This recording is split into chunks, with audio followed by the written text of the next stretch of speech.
My name is Philip Harrelson. I'd like to welcome you back again to the Barnabas Study. And I have made several videos on YouTube about just kind of to honor Brother Harrell.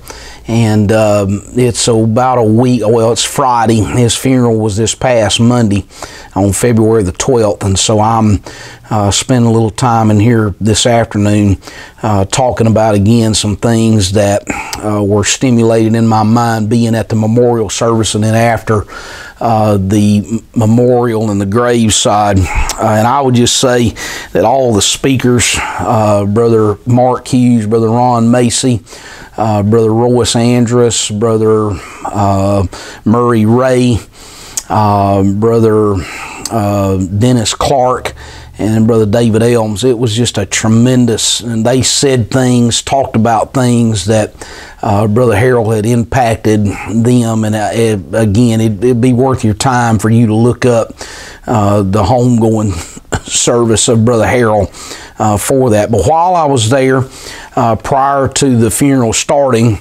John Ed introduced me, and the man's name slips my mind, and I've tried my best to remember.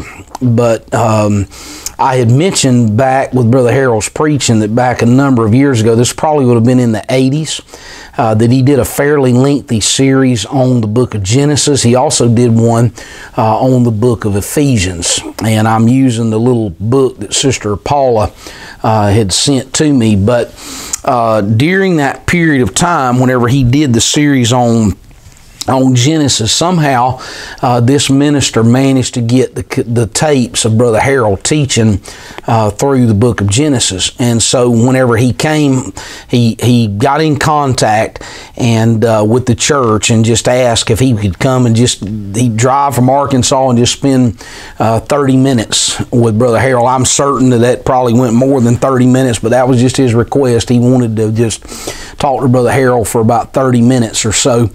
And so he drove from, and I don't remember exactly where it was at in Arkansas, but he drove from Arkansas down to Bridge City and started talking. And of course, he was telling the story, and Johnny, it kind of got me by the arms. He said, "You need to hear this story."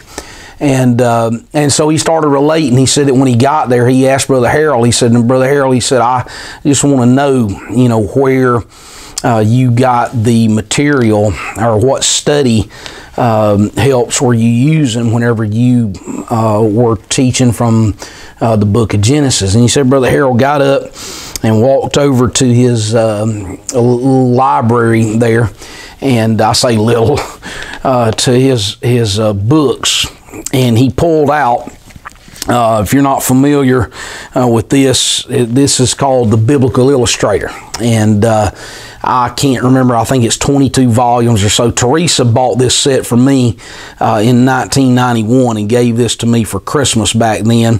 And they're out of print now.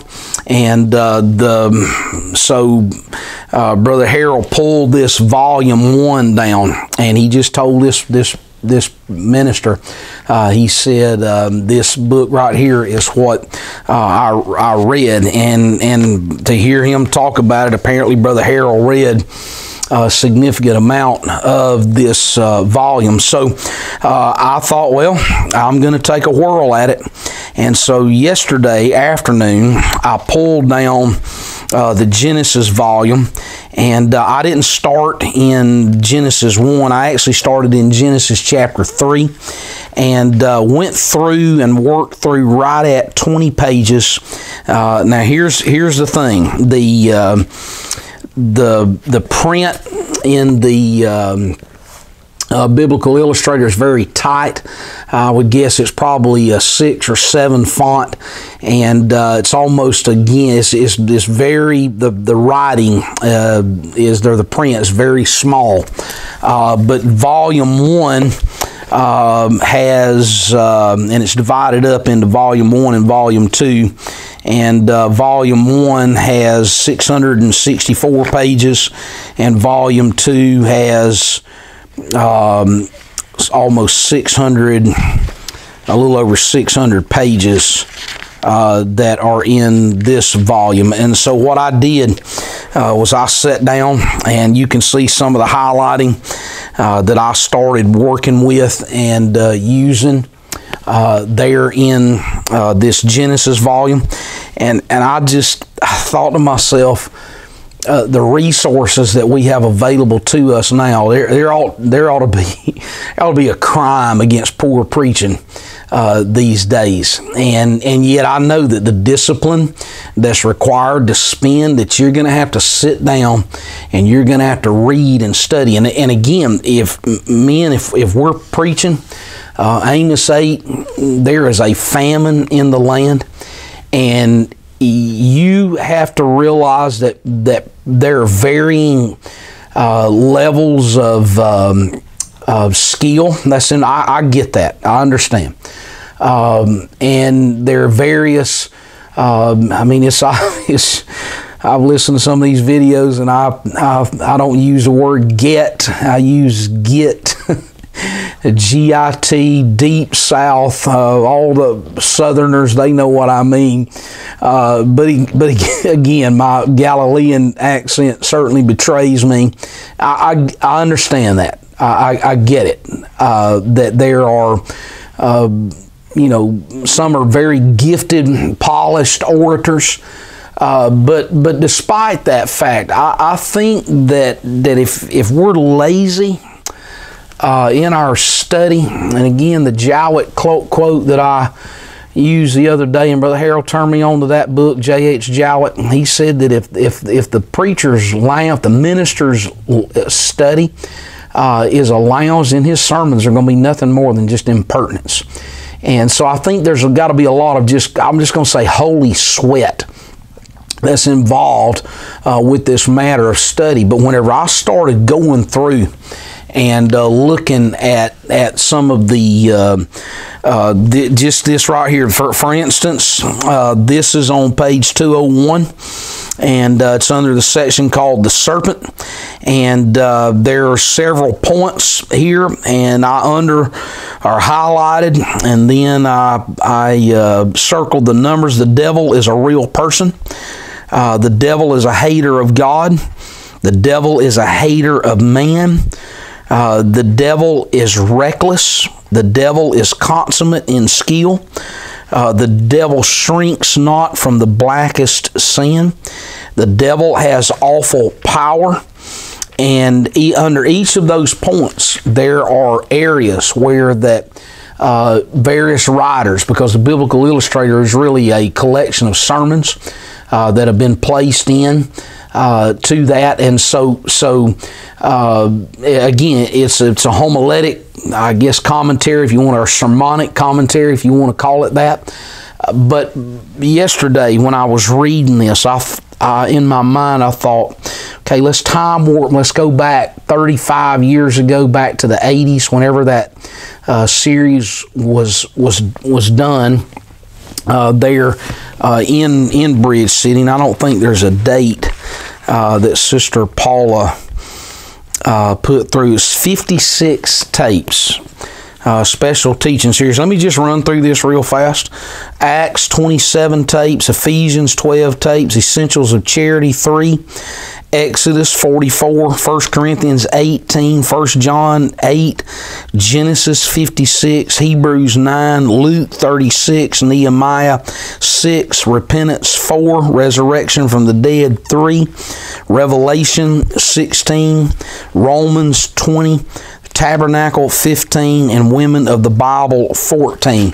Those are series that Brother Harrell did there in Bridge City. So whenever I started and picked this up yesterday and started going through, in fact, I took it home with me last night, and after we kind of got things slowed down at the house there, I was sitting there at the kitchen table reading through this, and again, just the emotions of feeling that was there at the kitchen table. And I thought, here's a man of God 35 years ago, that his homegoing service, that there is a man that comes up and gives some reflections about some of the advice that Brother Harrell used. And so I would certainly say that if Brother Harrell used the Biblical Illustrator with his Genesis study, I'm sure he did it with the Ephesians and the Luke and the Acts study. I just plead with you again, and I know this is a hot button.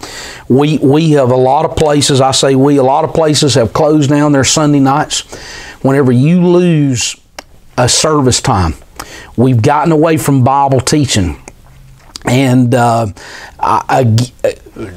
it's detrimental to a church, and I don't want to wax nostalgic and think about the good old days and so forth. But the less time that we spend in church, number one of the reasons that perhaps there's such a struggle in preaching these days is because there's not enough preaching opportunities for pastors. A pastor only preaches maybe 35 times a year. And once you get the holidays and various services, you have missionaries coming through, you have accent weekends, various things like that. You might preach 30 times out of the 52 Sundays. You're already, if you cut out your Sunday night services, and I know I may get comments in the comment section, but again, it grieves me that we have cut out these Sunday night services. You say, well, it doesn't matter. I'm going to tell you this.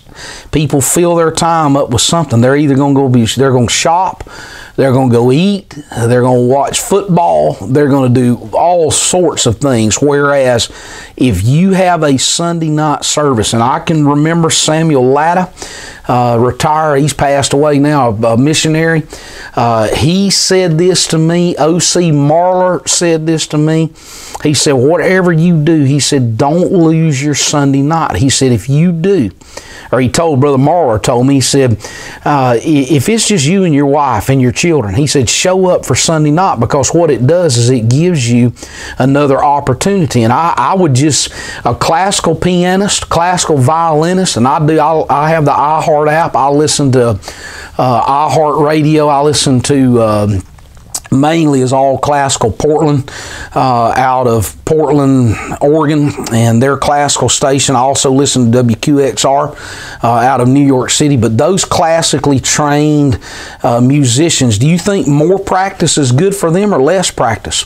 I think that there is that part that they have disciplined themselves to that matter. And granted, I've had some sermons that have dropped out across the pulpit, and thankfully they flopped about twice, and then they died quickly, thank God.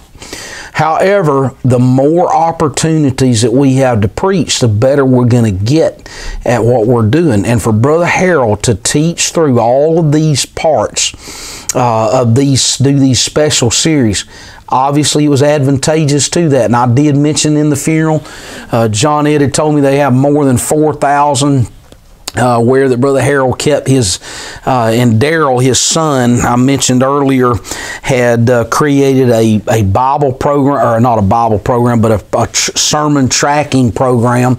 And I did manage, the program was based on Excel, and so you could download the files either into a PDF or into an Excel file. And what I did was I took the Excel file that Daryl had created, and I keep track with my preaching in that way. Dates, subjects, text, title, location, and then Sunday AM, Sunday PM, Wednesday, and then various other times where, but if you're going to be a good preacher, and we need great preachers these days, and when I say great, I'm not talking about conference preachers, I'm talking about men that fill up their pulpits there in their local churches. So I got off on a rabbit trail, but if you have access to the Biblical Illustrator, and you open it up, the first thing that's going to jump out at you is you're going to think, man, this is a 5 or maybe, I don't know, it may even be a 5 or 6 font. You're going to look at that, you're going to get overwhelmed. Or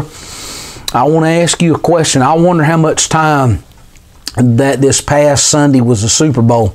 I wonder how much time that old Kyle Shanahan and Andy Reid, I wonder how much time they had in their game plans.